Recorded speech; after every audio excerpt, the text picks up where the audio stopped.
if you aim properly, then nature aligns itself behind you. Now, it also arrays itself in front of you, perhaps even as an antagonist, but the power that it provides you with from within might be sufficient to overcome it from without. And I think that the clinical evidence is clear about that. Because one of the things that we do know is that if you take people who are confronting terrible things and shrinking from them, and you teach them how to structure their behavior so that they can advance with courage, everything works better for them. Their fears decrease and their character grows. And so there might be enough of nature within us to help us withstand the nature that's outside of us. And it depends, at least to some degree, on how it is that we orient ourselves in the world. You should be on your knees to something that you actually admire. And if you don't feel like being on your knees in front of it, then perhaps you don't actually admire it. And then that means you haven't got the stage set properly. It should be something that fills you with awe. Your aim should be at something that fills you with awe. Because why do something else? Well, perhaps because it's easy, and perhaps because it's malevolent, and all of those things. But those are no answer to the problems that beset you. They just make things worse, and that's clear. And then the other thing, this is the issue about going into the unknown. It's like, well, if you leave your country and your kin and your father's house, and you go out into a land that your intuition guides you to, you're going to undergo these radical transformations. This is a sacrificial transformation too, because you're moving forthrightly and voluntarily into chaos, right? And that's the same as the dragon fight. That's the hero's story. And what will happen there is that you will transform yourself. And so the call to an ideal is also the call to a sequence of deaths and rebirths that move you closer and closer to the ideal. The infinite and the finite coexist, and most of the time we're in the place of the finite, but that doesn't mean that the place of the infinite doesn't exist. It just means that we can't get access to it. We just get intimations of it from time to time. You know, when things are going perfectly well for you, on those rare occasions where everything comes together, for the brief moment you inhabit that divine place and you have some sense of what your life could be like if you organized it from the smallest element to the largest element. And that's a place that you can inhabit, if not forever, in a manner that at least felt like forever. There's an idea that Jung developed about the trickster and the jester, the comedian, right? That the trickster is the precursor to the savior. That's one of the things I learned from Jung that was just, it's so unlikely. You'd never think that. It's so amazing that might be the case. But the satirical and the ironic and the troublemaker, the comedian, the fool is the precursor to the savior. Why? Because you're a fool when you start something new. And so if you're not willing to be a fool, then you'll never start anything new. And if you never start anything new, then you won't develop. And so the willingness to be a fool is the precursor to transformation. And that's the same as humility. And so if you're going to write your destiny, you can do a bad first job. You're going to get smarter as you move forward. That's the thing, is that so something beckons to you. That's what happens here. Maybe the star that Geppetto wished on was the wrong damn star. But at least it was a star, right? At least it was in the sky. At least it moved him forward. And so you say in your life, well, something grips you and fills you with interest. And you think, well, should I do that? And the answer is, if not that, then something. What if it's a mistake?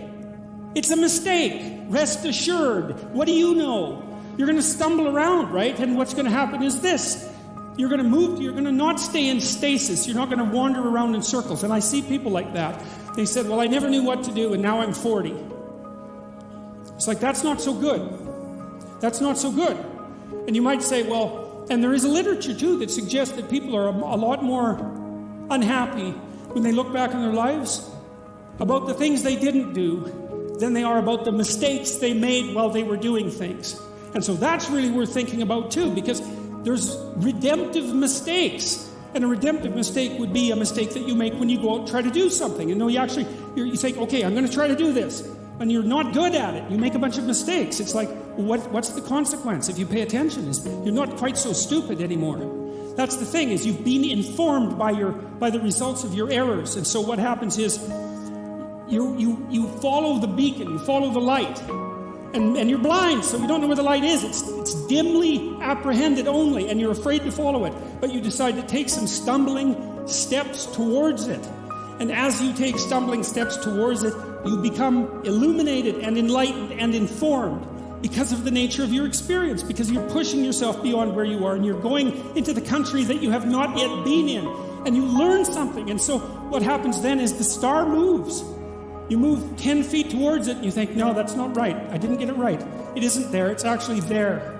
And so then you see it somewhere else and you shift yourself slightly and you move forward. And that's what happens, is that you continue as you change. The thing that guides you forward moves. Right? It's like God in the desert in Egypt. The pillar of light that you're following, it's moving. It's not a permanent thing. You move towards it, it moves away, it guides you forward. And so you say, well, is what I'm aiming at paradise itself? And the answer to that is no, because what do you know? You couldn't see paradise if it was right in front of you, but you might get a glimmer of it. And so you move towards it and you grow. And then the next time you open your eyes, you see a little bit more clearly. And that's what happens, is that just happens over and over, right? It keeps moving. And so you move like this. But the thing that's so cool is that all those zigs and zags, you say, and each of those zags and zigs is a catastrophe. I hit a wall, my God, and then I had to die a little bit, and I barely got back up. It's a phoenix transformation at each turn, and it's painful. But the thing is that even though you've traveled 20 miles, let's say, on that road, and you've only moved 3 miles forward, you've moved 3 miles forward instead of falling backwards, because that's the thing too, is that if you stand still, you fall backwards. You cannot stand still, because the world moves away from you if you stand still. And there's no stasis, there's only backwards. And so if you're not moving forwards, then you're moving backwards. And that's more of the underlying truth of the Matthew principle. To those who have everything, more will be given. From those who have nothing, everything will be taken. It's a warning. Do not stay in one place.